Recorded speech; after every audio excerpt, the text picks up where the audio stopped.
Salam, hörmətli tamaşaçılar. EDNews TV-nin Vətəndaş mövqeyi efirdədir. Bugünkü mövzumuz dilimiz olacaq, nitqimiz olacaq. Qonağımız nitq mütəxəssisi Kəmalə Onurdur. Xoş gəlmisiniz Kəmalə xanım. Təşəkkür edirəm. Çox sağ olun. Xoş gününüzə gələk.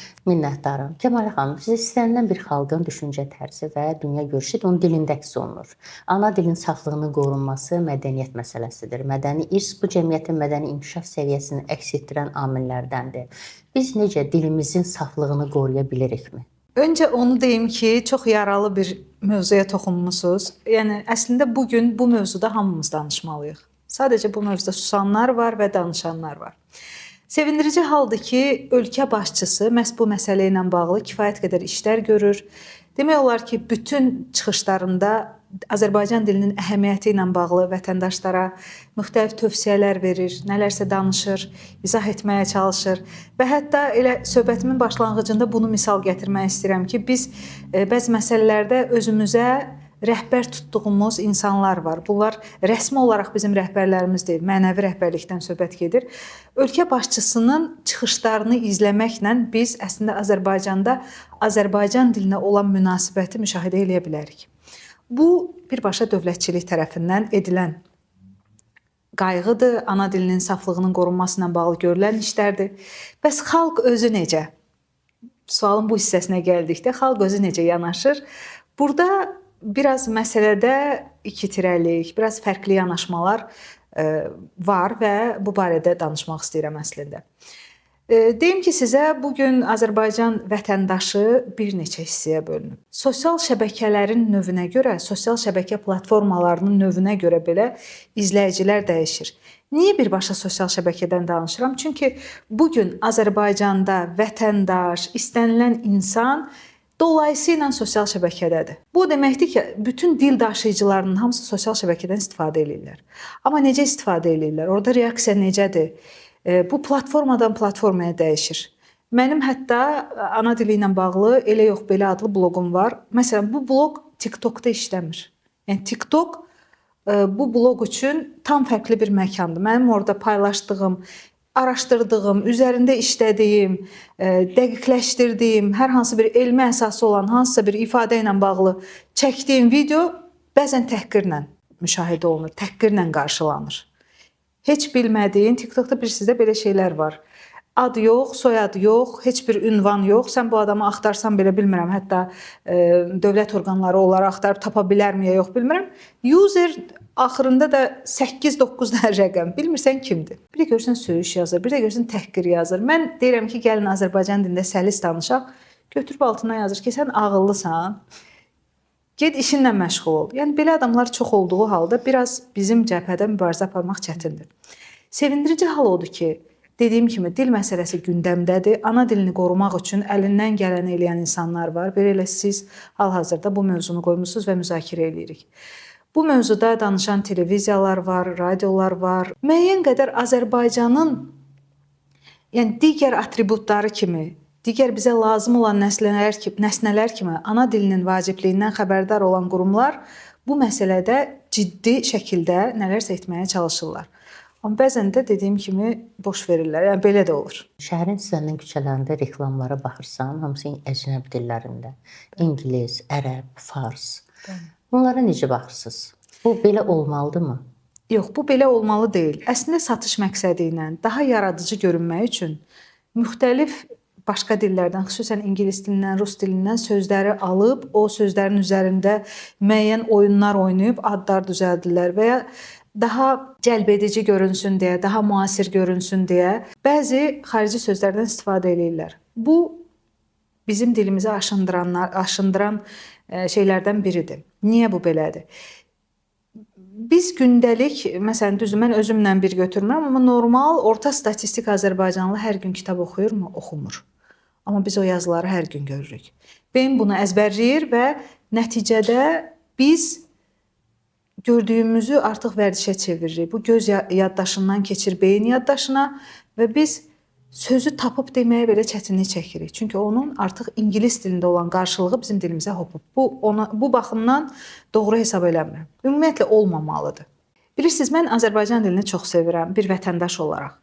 Bundan əlavə həm də bir media nümayəndəsi olaraq bu dili daşımaqda müxtəlif borclarım olduğunu bilirəm. Yəni bu dil daşıyıcısı kimi, bu dilin daşıyıcısı kimi müxtəlif borclarım var. Vətəndaş qarşısında, Azərbaycan dili qarşısında, ölkə qarşısında və s. və axır. Bunları mən dərk edirəm. Amma bundan da daha əvvələ getsək, ixtisaslarımdan biri filologiyadır. Dilçilik üzrə bitirmişəm universiteti. Mənim Azərbaycan dili sevgim çox böyükdür. Ona görə mənə Azərbaycan dilində istənilən söz normadan da bəlkə doğma gəlir, çox cazibədar gəlir. Mən Azərbaycan dilində olan sözlərin, söz var ki, bütün sözlərin enerjisi var ümumiyyətlə, bilirsiniz. Və bu sözlərin enerjisi elə aura yarada bilər ki, bəzən olur ki, kimsə danışır, bir neçə cümlə istifadə edir. Amma sənə elə gəlir ki, o tarixdən də danışacaq, coğrafiyadan da danışacaq. Nə bilim, bu xalqla bağlı çox maraqlı nələrsə deyəcək. O, onun istifadə elədiyi sözlərdən gəlir. Sözlər bir yerə yığışanda bir aura yaradırlar. Və bu aura nə qədər milli sözlərdən ibarət olsa, o qədər milli aura yaradacaq. Azərbaycanın da milli koloriti çox möhtəşəmdir. Yəni, çox rəngarəngliyimiz var. Elə dil baxımından da, tarix baxımından da. Ona görə mənə Azərbaycan dilində olan sözlər çox doğma gəlir, çox koloritli gəlir və kifayət qədər də yaradıcıdır. Və təəssüf hissi ilə qeyd eləmək istəyirəm ki, bugün yaxşı Azərbaycan dilində danışmaq savadlılıq əlaməti hesab olunur. Əslində bu istənilən vətəndaşın borcu olmalıdır. Yaxşı Azərbaycan dilində danışa bilən insanı bugün əl-ələ axtarırlar. İstəyir media sahəsi olsun, istəyir digər sahələr olsun. Azərbaycan dövlətində yaşayan bu xalqın nümayəndəsi işə götürülərkən siz Azərbaycan dili bilirsinizmi sualı ilə götürülməməlidir. Bu bir mənalı olaraq belə olmalıdır. Amma təəssüf ki, bugün biri haqqda məlumat toplayanda mütləq onun Azərbaycan dilini bilib-bilmədiyini dəqiqləşdirir. Bugün elə sual qoyulurmu? Siz Azərbaycan dilini bilirsiniz? Yox, mən daha çox eşitmişəm, ingilis dilini bilirsiniz, rus dilini bilirsiniz. Azərbaycan dilini bilən mən heç eşitmədim, görmədim. Bəli. Media sahəsində, mən özüm uzun müddət media sahəsində menecer kimi işləmişəm. Media sahəsində aparıcı, deyək ki, radio üçün və ya televiziya üçün aparıcı seçilir və hər hansı bir qurumun mətbuat xidməti üçün mütəxəssis axtarılır. Mütləq şəkildə soruşuruq ki, Azərbaycan dilini necə bilirsən?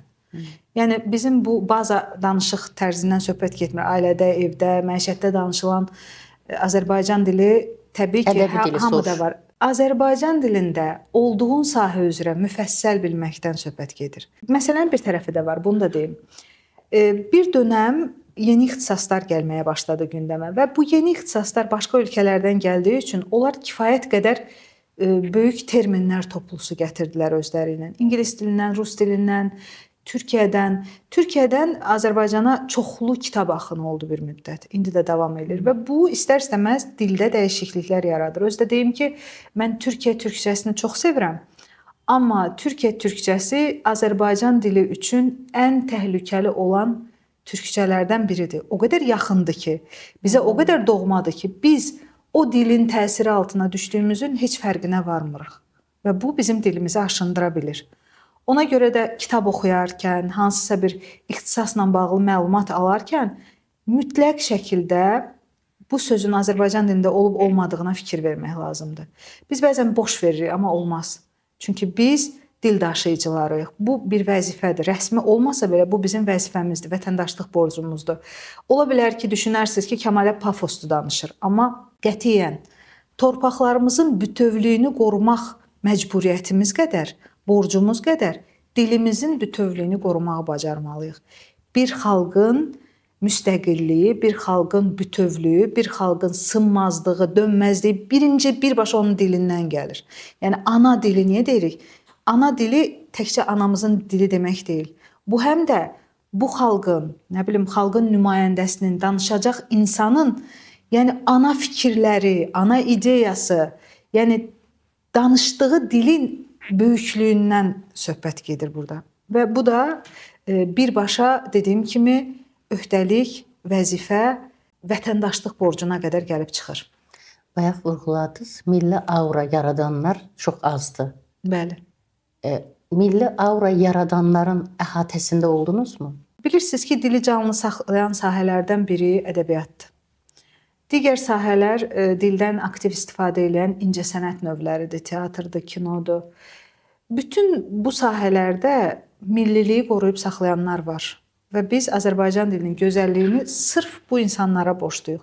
Azərbaycan dilində, təmiz Azərbaycan dilində yazan yazıçıya borcluyuq. Təmiz Azərbaycan dilində oynayan aktyora borcluyuq, senaristə borcluyuq. Əgər bu gün Azərbaycan dilində təmiz danışa biliriksə, dediyim kimi bizi əhatə edən dil daşıyıcıları, müxtəlif sahələrdə olan dil daşıyıcıları deməli Azərbaycan dilindən kifayət qədər yaxşı istifadə edə bilirlər. Mən şəxsən bu gün Azərbaycan dili ilə bağlı narahat olan, Azərbaycan dilində təmiz danışmağa, təmiz əsərlər yaratmağa borclu olduğunu anlayan hər kəsin qarşısında baş əyirəm. Eyni zamanda dili daha çox aşılayan insanlar televiziya, radio işçiləridir. Və radiolara qulaq asırsan, maşında gedəndə birdən açırsan, aparıcılar elə sözlər işlədirlər ki, o sözləri heç 2 nəfərin arasında, heç 3 nəfərin arasında işlətməyə adam utanar. İstərdim biraz o mövzuda danışaq. Jurnalistlərin dilə olan münasibəti. Bir məsələni xüsusilə vurğulamaq istəyirəm ki, Azərbaycanda olan bir çox radiolardan karyera yolum keçdiyinə görə bu məsələ ilə bağlı çox rahat danışa bilərəm. Son təxminən 10 il ərzində mən Asan Radioda çalışmışam, daha sonra Real Radiosunda çalışmışam və bunu xüsusilə qeyd eləmək istəyirəm. Bir qədər əvvəl dediyim kimi, öz vətəndaşlıq borcunu anlayan, bu ölkə üçün nə etməli olduğunun fərqində olan bir radioda işləyərkən, aparıcının, redaktorun, təşkilatçının, yəni bu işlərlə məşğul olan hər bir kəsin, prodüserin, hamının bu barədə müəyyən bir fikri olur ki, biz Azərbaycan dilində doğru danışmağa, biz Azərbaycan dilini sevdirməyə, biz Azərbaycan dilində dinləyiciyə yaxşı məlumat ötürməyə borcluyuq. Xoşbəxtlikdən öz adıma deyirəm, mən karyeramın təxminən 10 ilə yaxını bu məsələ ilə ciddi məşğul olan qurumlarda keçib və ona görə bu barədə çox bir şey deyə bilməyəcəm sizə. Bütün radioları dinləyirəm. Elə radiolar var ki, elə aparıcılar var ki, onlar dinlənilir, amma Azərbaycan dilində çox gözəl danışırlar, belə aparıcılar var. Elə aparıcılar var ki, onlar Azərbaycan dilində sizin dediyiniz kimi nə gəldi danışsalar belə onlara qulaq asılmır. Bu yanlış yanaşmadır ki, Azərbaycan dilində yaxşı danışmasan, ümumiyyətlə efirdə ağzına gələni danışsan sənə çox qulaq asacaqlar. Elə deyil. Mən şəxsən öz dinləyicimin ağıllı və savadlı olduğuna inanıram. Mən efirə çıxanda bu məsuliyyəti dərk eləyirəm və dediyim kimi bu məsuliyyəti dərk eləyən aparıcıların da efirinə daha çox qulaq asıldığının şahidiyəm. Kim də necə danışır, nə istəyir danışır, bu çox uzaq gedə bilmir. Eyni zamanda dil bir millətin keçmişi, tarixi, dəyəridir. Bir milləti, bir xalqı tanımaq üçün onun hansı dinə, hansı mədəniyyətə sahib olduğunu göstəricisidir. Mən sizə təşəkkür edirəm Kəmalə xanım. Mən təşəkkür edirəm. Bugün Azərbaycan dilini bir daha gündəmə gətirdiyiniz üçün, bu mövzuda danışmaq istəyiniz üçün, məni dəvət etdiyiniz üçün çox təşəkkür edirəm. Çox xoş oldu və düşünürəm ki, hər birimiz, mən də, siz də, tamaşaçı da, hər birimiz Azərbaycan dili ilə bağlı müəyyən bir öhdəlik, müəyyən bir borc daşıyırıq və gəlin bu borcumuzu unutmayaq, gəlin ana dilimizdə səlis danışaq, təmiz yazaq, ana dilimizin saflığını qoruyaq. Hörmətli tamaşaçılar, Eydiniz TV-nin vətəndaş mövqeyinin qonağı dil mütəxəssisi, dilçi Kəmalə Onur idi.